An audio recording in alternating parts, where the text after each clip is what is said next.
Welcome and thank you for watching the February monthly video. Our agency has been at the forefront of community-based policing for decades. Sheriff Lee Brown brought neighborhood team policing to MCSO in the late 1970s, and Sheriff Bob Skipper developed safety action teams in Columbia Villa, Rockwood, and David Douglas in the 1990s. We continue to be community-focused and ever-improving. Building relationships is at the heart of what we do every day. We have a community resource deputy assigned to Sauvis Island and Corbett, and now we're adding a new one. This month, we started Deputy Nick Borer as the community resource deputy for the city of Troutdale.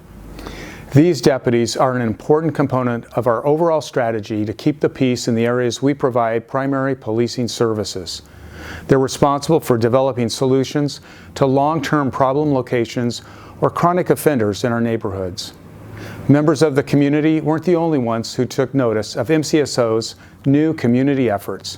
Deputy Nick Borer made headlines in local media. This is new at 5. Troutdale will have a deputy dedicated to working in the city. Deputy Nick Borer is a Troutdale native. He used to work for the Troutdale Police Department until it merged with the Multnomah County Sheriff's Office in 2015.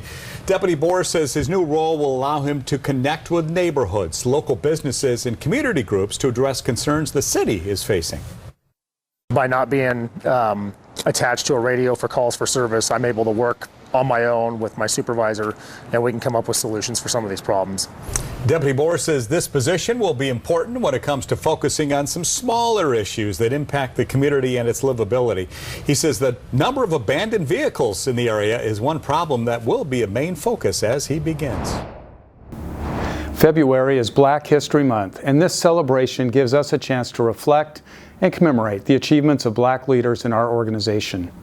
As I mentioned earlier, one of the first advocates for community policing models in the United States was our very own Sheriff Lee P. Brown.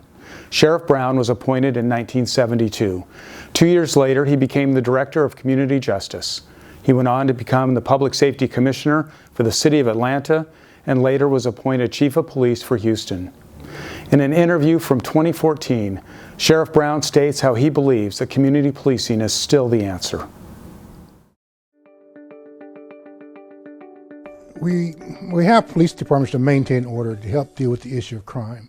The police can't do it alone. The public can't do it alone. When you put the two together, you have an awesome force to make a difference.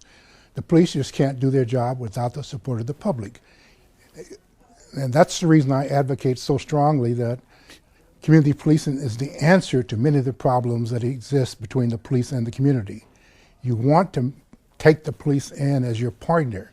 In fact, I define community policing as a partnership between the police and the community. Sheriff Brown shifted the way that MCSO views community-based policing with a profound positive impact still felt today. As we continue the planning for the fiscal year 2021 budget, I want to update you on where we're at.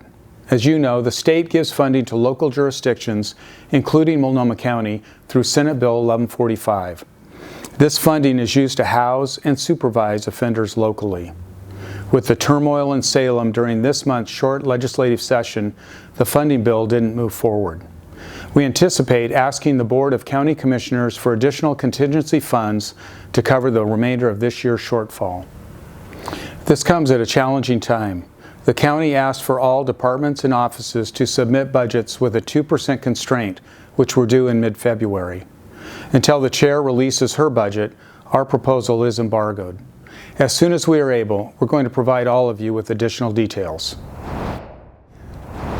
This month, we congratulated new hires and the newly promoted at the quarterly ceremony. Please welcome our new hires as they begin what I hope to be a long and rewarding career in public safety service. Over the past few months, we've seen several retirements from the Sheriff's Office. I want to thank all of the retirees for their dedication and service to MCSO and the citizens of Multnomah County.